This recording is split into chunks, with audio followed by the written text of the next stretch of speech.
buck's been dropping into this bottom to my east, and he's dropping down and working towards me in the afternoons.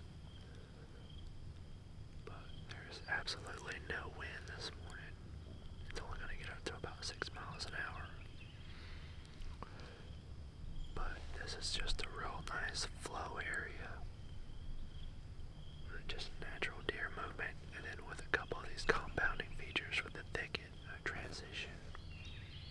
So we're going to sit all day. We'll probably have to move trees later. I'm in this big double trunk tree.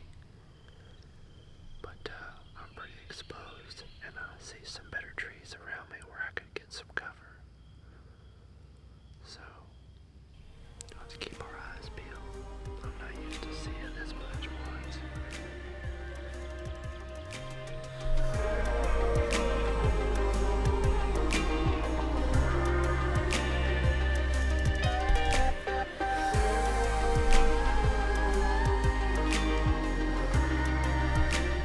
11:15.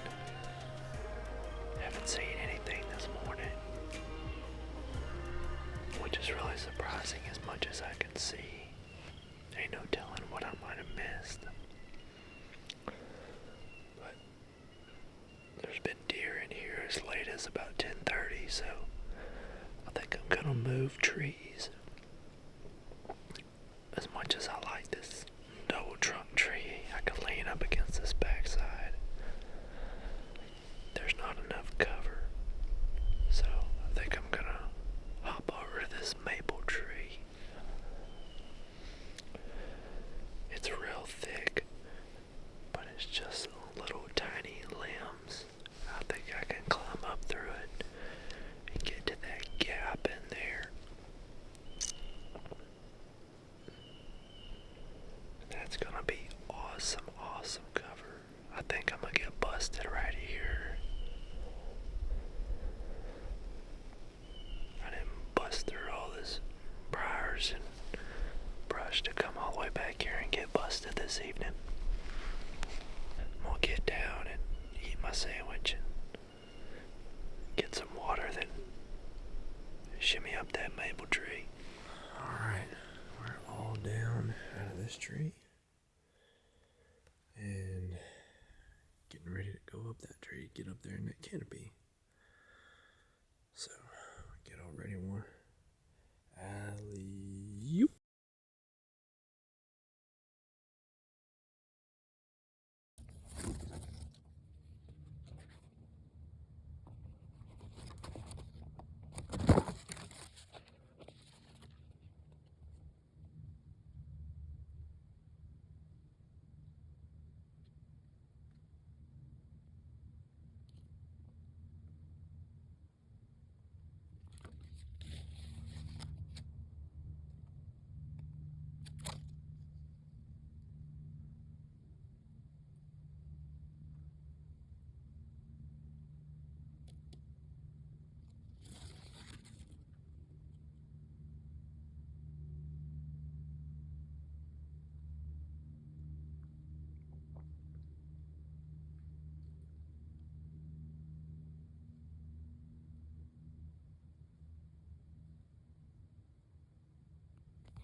Well, that was interesting.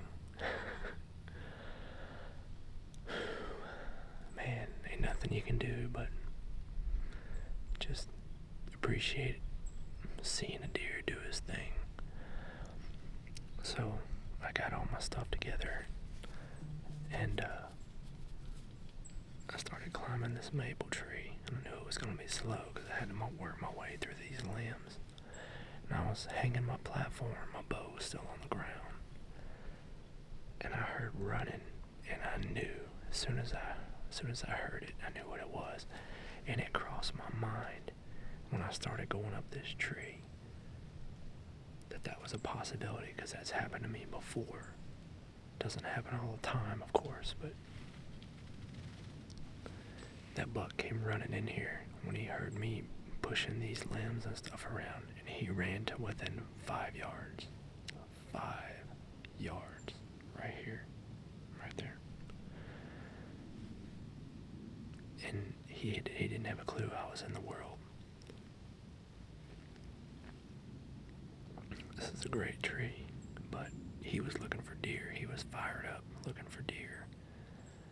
So he had no reason to be looking up, so man, and I was fumbling around for my phone when I got down. I took my vest off for a second. I usually keep my phone in my vest, so I put it in my pants pocket, so it wasn't in my vest pocket. I was gonna film him right here. Of course, screw that up. So he kind of bounds off, he gets downwind, and he catches my wind a little bit. And he takes like 2 bounds and stops out there about 70 yards, 80 yards maybe. He just sat there and looked around. Nice 8 point. I would have shot that deer at 2 o'clock in the afternoon. Sorry, Rudy. Oh man, but the acorns are still dropping. He wasn't spooked hard, but he probably went on about his evening routine. I might try to do some calling later if he's feeling that aggressive. But if he caught my wind, he might put 2 and 2 together. But great hunt. Can't ask for nothing more. Early season. Buck at 5 yards.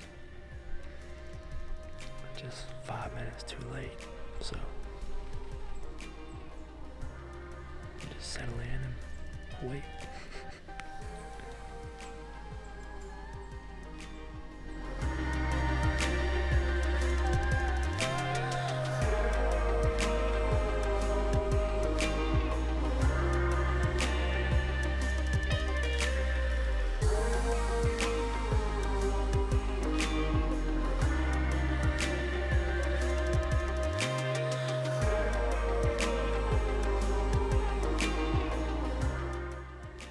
Kind of let her know, because she's the one that tells me when people come in there and stuff. People been coming in behind their house at night, down that little driveway, and so I put a sign back up there for her. That's what I was telling you about. So she always knows, because she has a nephew. She has a nephew that runs around back there sometimes. She's been up and down the pipeline and all that, so she's been trying to wrangle him in a little bit. So I've been telling her when I'm out there. That's fine. Just make sure everybody's aware where the property line is. That lady knows who you are. It's good to go. Everything's fine. Yes, sir. Okay. All right, buddy. Thank you very much. You bet. All right. Bye-bye. Well, that went better than I thought. I thought we were about to find out what it sounds like to lose permission. Oh, what a day. What a day. Well, I packed it up and got out of there when got a call from the property owner that he wanted to talk to me, so I kind of got concerned. I just trying to get out of there. Didn't see any does. That really surprises me. That spot's dropping a bunch of acorns. Deer did blow at me from upwind. I think he heard me packing up. It sounded like a buck too, but awesome freaking hunt. So had a great day. First sit in the SAM, and had an encounter with a buck that we relocated. So I mean, that's everything you could want without the cherry on top. So anyway, we really appreciate you guys checking out the video. So before you go, don't forget to subscribe. We really appreciate it.